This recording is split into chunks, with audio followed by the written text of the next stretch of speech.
Pertanyaan selanjutnya, apa tujuan hidup menurut Islam? Apa tujuan hidup menurut Islam? Baik, mungkin kita sering mendengar bahwa tujuan hidup itu adalah untuk beribadah ya. Ya.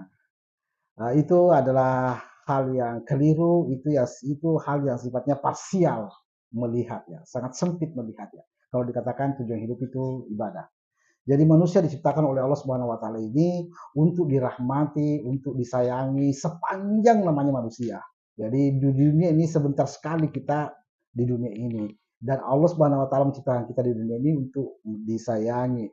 Di akhirat kelak itu adalah kehidupan yang panjang bagi manusia, dan itu juga untuk disayangi, dirahmati oleh Allah Subhanahu wa taala. Dan di akhirat tidak ada ibadah.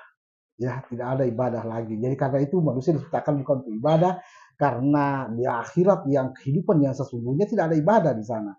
Jadi ibadah itu adalah kekeliruan ya. Kalau dikatakan tujuan hidup manusia itu beribadah. Memang ada ayat mengatakan wa ma khalaqatul jinna wal insa illa liya'budun. Ya, tetapi aku tidak menciptakan manusia kecuali untuk beribadah. Ini ikhtisar. Ini ikhillah yang artinya bukan pengecualian tapi pembatasan. Allah katakan wa ma khalaqtul jinna wal insa illa liya'budun, artinya saya tidak menciptakan jin dan manusia hanya sebatas untuk beribadah. Iya, itu artinya itu ya. Coba lanjutkan ayatnya. Jadi Allah katakan wa ma uridu minhum rizq. Saya tidak menginginkan pemberian manusia.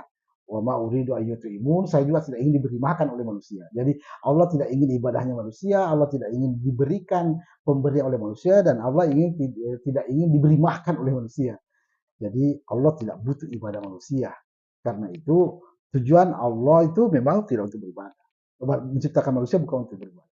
Seandainya untuk beribadah, ya Allah jadikan manusia ini malaikat semuanya saja. Jadi cukup malaikat saja, karena malaikat itu la ya'sunallaha ma amarahum wa yaf'aluna ma yu'marun.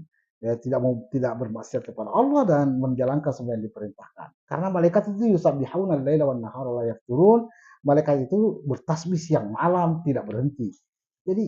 Jadi yang diciptakan oleh Allah hanya untuk beribadah itu malaikat ya.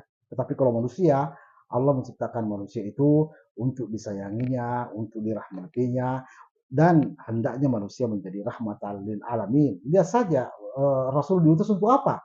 Untuk rahmatan lil alamin. Kalau diutus saja untuk rahmatan lil alamin, itu artinya manusia diciptakan untuk menjadi rahmat, saling menyayangi seluruh alam. Jadi manusia ini adalah